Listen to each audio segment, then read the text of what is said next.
اعوذ باللہ من الشیطان الرجیم، بسم اللہ الرحمن الرحیم۔ میں ہوں عزیر احمد خان اور آپ دیکھ رہے ہیں ابلاغ ٹی وی۔ آج عمران خان نے ایک تو شیخو پورہ میں خطاب کیا اور پھر وہیں لاہور میں بھی ایک تقریب سے خطاب کیا۔ آج انہوں نے جلسے سے خطاب کے دوران اور تقریب سے خطاب کے دوران واضح طور پر اشارے دے دیے ہیں، جس سے ہر ذی شعور اب یہ سمجھ رہا ہے کہ اسٹیبلشمنٹ سے اب پی ٹی آئی کے معاملات کہیں نہ کہیں کسی نہ کسی صورت میں سیٹل ڈاؤن ہونے جا رہے ہیں۔ انہوں نے دو ٹوک انداز میں کہا کہ میں کبھی بھی یہ نہیں دیکھ سکتا کہ میرا ملک اور میری فوج جو ہے وہ کمزور ہو۔ یہ اتنا حقیقت پسندانہ بیان ہے کہ اس سے کوئی آدمی بھی جو ہے اس سے مفر اختیار حاصل نہیں کر سکتا۔ جی ہاں، یہ پاک فوج ہے تو ہم سلامت ہیں، ہماری سرحدیں سلامت ہیں۔ جہاں عوام کا پسینہ گرتا ہے فوج کے نوجوان وہاں اس زمین کو اپنے لہو سے سینچ دیتے ہیں۔ دشمن پر دہشت ہے تو ہماری پاک فوج کی ہے۔ دشمن کی نیندیں حرام ہیں تو ہمارے جری جوانوں کی وجہ سے ہیں۔ دشمن اگر ہماری سرحدوں سے دور ہے تو وہ ہماری مسلح افواج کے ہی سارا کچھ مرہون منت ہے۔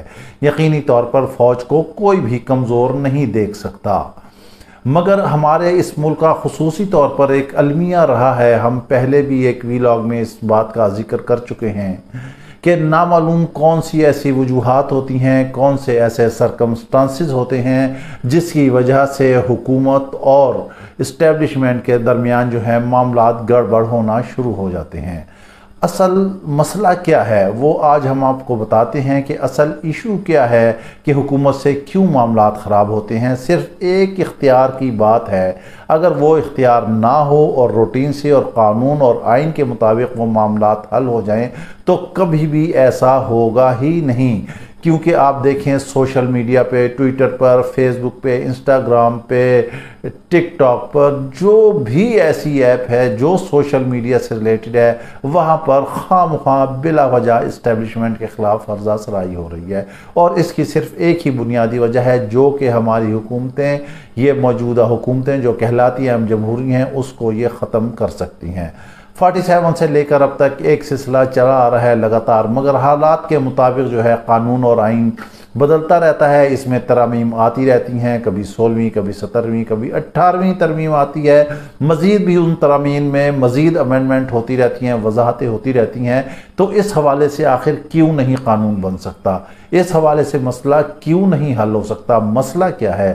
مسئلہ یہ ہے کہ جب بھی اگر کسی آرمی چیف نے لگنا ہے تو قانون اور آئین کے مطابق، جیسے کہ سپریم کورٹ کے چیف جسٹس صاحبان آتے ہیں کہ جو سینئر ہے وہ چپ آ کے حلف اٹھا کے اور اپنے چیف جسٹس کی سیٹ پر بیٹھ جاتا ہے اور وہاں سے جو ہے عدل کا نظام سنبھال لیتا ہے اور وہاں سے پھر فیصلے ہونا شروع ہو جاتے ہیں۔ کبھی کوئی ایسا جھگڑا نہیں ہوا کہ چیف جسٹس جو ہے کس نے تعینات کرنا ہے۔ اسی لحاظ سے ہم یہاں پر یہ عرض کرتے ہیں کہ اگر آرمی چیف کی تعیناتی ہے یا کسی اور اس کے حساس ادارے کے سربراہ کی تعیناتی ہے تو کیا یہ کوئی بہت ضروری ہے یا کہیں قرآن حدیث میں ہے یا کہیں ایسا بہت ضروری لکھا ہے، کوئی ایسا قانون ہے کہ اس کی شق میں تبدیلی نہیں کی جا سکتی کہ وہ وزیر اعظم ہی کی مرضی سے اور میوچل انڈرسٹینڈنگ سے تعینات ہوگا؟ نہیں، یہی چیز ہے بنیادی طور پہ بون آف کنٹینشن۔ اب قانون میں، آئین میں جو بھی ہے ترمیم ہونی چاہیے اور یہ اختیار جو ہے وزیر اعظم کے حوالے سے ختم ہو جانا چاہیے، کیونکہ اگر پاکستان میں کوئی ایک ایسا ادارہ ہے جو واحد اور منظم اور مضبوط ادارہ ہے تو وہ صرف پاک فوج کا ہے۔ وہ اپنے ایس او پی کے تحت چلتے ہیں، ان کا کمانڈر، ان کا سربراہ اگر جوان کو صرف ایک آرڈر دے دے، جوان وہاں پر اپنی جان دے دے گا مگر جگہ نہیں چھوڑے گا، کیونکہ وہاں پر ایک ہی بات سکھائی جاتی ہے کہ آرڈر از آرڈر۔ بس اس بات پر چلنا چاہیے۔ قانون میں ترامیم کرنی چاہیے، کوئی شق ایسی لے کر آنی چاہیے اور یہ متفقہ ہونا چاہیے ہے تاکہ آئندہ کے لیے کوئی ایسے مسائل ہی نہ پیدا ہوں، کیونکہ جب بھی حکومت کے معاملات پورے ہونے لگتے ہیں یا ٹینیور پورا ہونے لگتا ہے، وہ ایکسٹینشن کے معاملات آ جاتے ہیں، نوکری کی بڑھوتی کے معاملات آ جاتے ہیں۔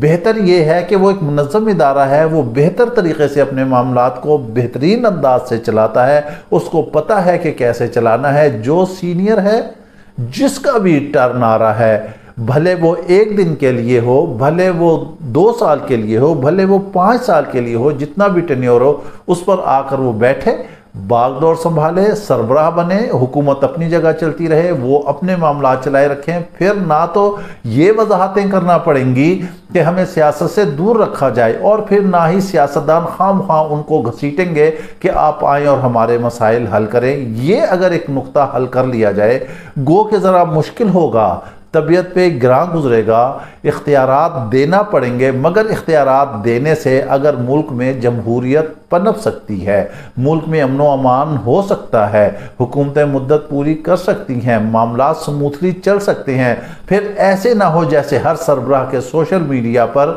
کلپ چل رہے ہیں سیاستدانوں کے کہ وہ کس طرح جو ہے وہ ہر زاسرائی کر رہے ہیں۔ یہ سلسلہ ہمیشہ کے لیے مفقود ہو جائے گا، ختم ہو جائے گا، والش ہو جائے گا، اور اس پر فکر کوئی بات ہی نہیں کرے گا۔ ہماری ایک یہ عاجزانہ رائے ہے، اگر اس پر عمل کر لیا جائے تو بہت بہتر ہے۔ اب ہم آتے ہیں سیاست کی طرف کہ عمران خان نے جو کہا ہے کہ میں پاک فوج کو کمزور نہیں دیکھتا، بالکل تعلقات اچھے ہونے چاہیے، کوئی بھی ہو، کسی طرح بھی ہو، جیسے بھی ہوں، حالات اچھے چلنے چاہیے۔ ہم فوج سے ہیں اور فوج ہم سے ہے۔ ہم یہ قوم اور فوج آپس میں ایک دوسرے کے ساتھ لازم و ملزوم ہے۔ پوری قوم فوج کے ساتھ سیسا پلائی ہوئی دیوار کی طرح کھڑی ہوئی ہے۔ فوج کے بغیر اس ملک کا سروائیول ہی نہیں ہے، کیونکہ ایک بہت بڑا دشمن بھارت جو ہے وہ ہمارے سر پر بیٹھا ہوا ہے، اور پھر واحد اسلامی قوت ہے پاکستان جو ہے، پوری امت مسلمہ کی کوئی بھی دشمن ہماری طرف میلی آنکھ سے نہیں دیکھ سکتا، ایون دین کہ ہم سپر پاور امریکہ کو بھی آنکھوں میں آنکھیں ڈال کر جواب دے سکتے ہیں۔ اور یہ مرہون منت ہے اللہ اور اس کے رسول پاک صلی اللہ علیہ وآلہ وسلم کی ذات مبارکہ کے بعد ہماری جو ایٹمی قوت ہے، جو ڈاکٹر قدیر خان نے ہمیں ایٹمی قوت بنایا تھا۔ لہٰذا کسی صورت بھی اسٹیبلشمنٹ کو، اداروں کو سیاست میں نہیں گھسیٹنا چاہیے۔ اب یہ سارا کچھ جو ہے سیاستدانوں کے مرہون منت ہے، کیونکہ ان کے سر ہی صحرا بھی چڑھنا ہے اور ان کے ہی سر پہ گند بھی آنا ہے۔ اگر یہ معاملات حل کر لیتے ہیں تو کوئی اس میں شک نہیں کہ وہ مسائل حل ہو جائیں گے۔ ضمنی الیکشن ہو رہے ہیں، جو 5 سیٹیں مخصوص سیٹیں تھیں، ان کے نوٹیفیکیشن جاری ہونے کے بعد ان کے اراکین نے جو تھے 5 حلف اٹھا لیا ہے۔ اس اعتبار سے اب پی ٹی آئی کی جو نمبر گیم ہے پنجاب میں وہ ہو گئی ہے 173 اور نون لیگ کی ہو گئی ہے 172۔ اس لحاظ سے اب یہ دیکھا جائے تو ایک نمبر ان کے پاس زیادہ ہے۔ اب یہ ضمنی انتخابات ہو رہے ہیں، اس میں دیکھیں پی ٹی آئی کہتی ہے کہ اگر فیئر الیکشن ہوں گے تو ہم یقینی طور پر جیت جائیں گے، اور حالات بھی یہی بتاتے ہیں، مجمع یہی بتاتے ہیں، جلسے یہی بتاتے ہیں، لوگوں کے سروے یہی بتاتے ہیں، لوگوں کے خیالات، ان کی ایفیلیشن یہی بتاتی ہے کہ عمران خان جو ہے واضح طور پر فتح کے کنارے کھڑے ہوئے ہیں، اور 17 تاریخ کے بعد ویسے ہی حالات بدل جائیں گے اس ملک کے، کیونکہ اتنی مہنگائی ہو چکی ہے۔ وزیر اعظم بھی بڑی نوید سنا رہے ہیں کہ مہنگائی پر جلد قابو پا لیں گے، وزیر خزانہ بھی کہہ رہے ہیں، لیکن آج جو انہوں نے ایک بڑا عجیب و غریب بیان دیا، انہوں نے کہا کہ ہم درست وقت میں پیٹرولیم مصنوعات کا فائدہ جو ہے وہ عوام تک پہنچائیں گے۔ جیسے کہ ہم گزشتہ ویلاگ میں کہہ چکے ہیں، بین الاقوامی سطح پر پیٹرول سستا ہو چکا ہے۔ وہ کون سا خاص وقت آئے گا، وہ کون سا مخصوص وقت آئے گا؟ قوم تو اس وقت 2 نوالوں کو ترس رہی ہے۔ پیٹرول ڈلوا کر موٹر سائیکل تک چلانا مشکل ہے، عوام سائیکلوں پر آ رہی ہے، پیدل ہو رہی ہے، ہر چیز کو آگ لگی ہوئی ہے، مہنگائی آسمانوں پر پہنچ چکی ہے، تاریخ پر مہنگائی پہنچ چکی ہے، ملک کے حالات قابو میں نہیں آ رہے ہیں، منصوبوں پر اعلان کیا جا رہا ہے، مگر جب خزانے میں پیسے ہی نہیں ہوں گے، ابھی تک آئی ایم ایف سے آپ کے معاملات طے نہیں ہوئے ہیں، بجلی آپ آئے روز مہنگی کرتے رہتے ہیں۔ اگر آپ پیٹرول سستا کریں گے، جو کہ بین الاقوامی مارکیٹ میں ہوا ہے، بجلی تو آپ مہنگی کر رہے ہیں۔ حکومت نے آج یہ بھی اندیا دے دیا کہ گیس بھی مہنگی ہوگی، کیونکہ کہہ رہے ہیں گیس ہے ہی نہیں ہے۔ گزشتہ حکومت پھر وہی الزام تراشیے ہیں کہ گیس بھی اب مہنگی ہو جائے گی، بجلی بھی مہنگی ہو رہی ہے۔ اب اگر آپ پیٹرول سستا کرتے ہیں تو آپ کے آئی ایم ایف سے معاہدات ہونا بڑا مشکل ہو جائے گا اور پیسہ آپ کو نہیں ملے گا۔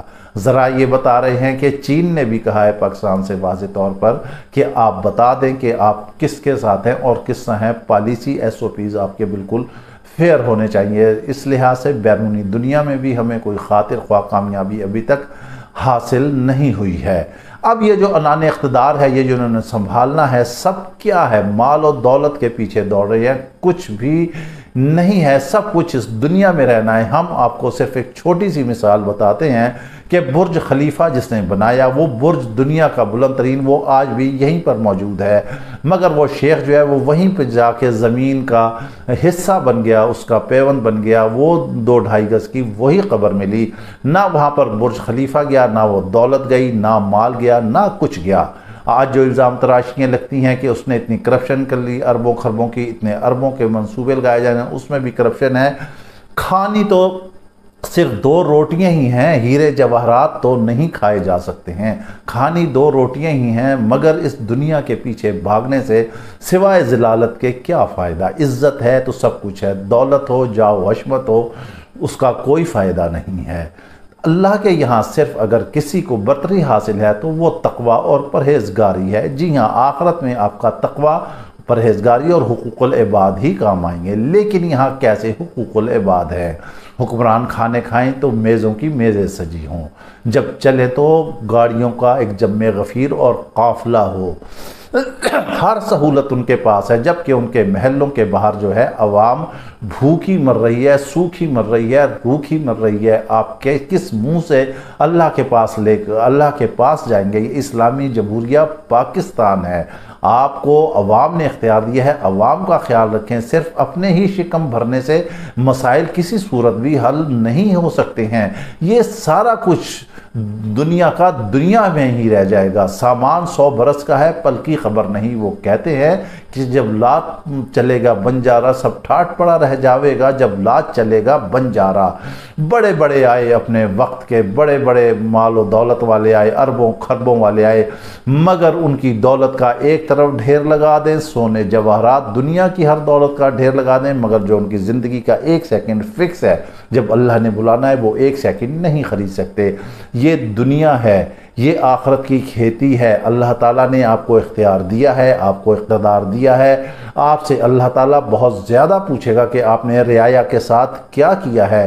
کیا صرف اپنا ہی پیٹ بھرتے رہے ہیں یا کچھ عوام کا بھی خیال رکھا ہے؟ نہ یہاں روزگار ہے، نہ یہاں صنعت ہے، نہ یہاں ترقی ہے، نہ امن و امان ہے، کچھ بھی تو نہیں ہے۔ لہٰذا اس سب کو ٹھیک کرنا پڑے گا، اور صرف ایک دفعہ کرپشن کے ختم کرنے کا کوئی آ کر فیصلہ کر لے کہ آج کے بعد کرپشن نہیں کرنی، بھلے جو گزشتہ ہو چکی ہے اگر وہ وصول نہیں ہو سکتی، جیسے کہ عمران خان 3.5 سال کہتے رہے کہ ہم وصول کریں گے، NRO دیں گے، ہم کہتے ہیں نہیں وصول ہو سکتی، لعنت مار دے، بھیج دیں، لیکن آئندہ کے بعد جس دن یہ فیصلہ کریں اس کے بعد یہ فیصلہ کرنا چاہیے کہ اگر کوئی 1 پیسے کی کرپشن میں بھی ملوث پایا گیا تو اس کا سر تن سے جدا کر دیا جائے گا، قانون بنا لیا جائے، انہیں ہینگ کر دیا جائے، انہیں پابند سلاسل کر دیا جائے، ان کے اثاثے ختم کر دیے جائے، انہیں جو کڑی سے کڑی سزا ہے وہ دی جائے، اور پھر کرپشن ختم ہو جائے، عوام کو پتہ ہو کہ ہمارا پیسہ، ہمارا ٹیکس ہم پر ہی لگ رہا ہے، نہ کہ سیاستدانوں کے پیٹوں میں جا رہا ہے۔ اس کے ساتھ ہی آپ ہمیں اجازت دیجیے، اپنا خیال رکھیے گا، اپنے اس چینل کا بھی۔ اللہ حافظ۔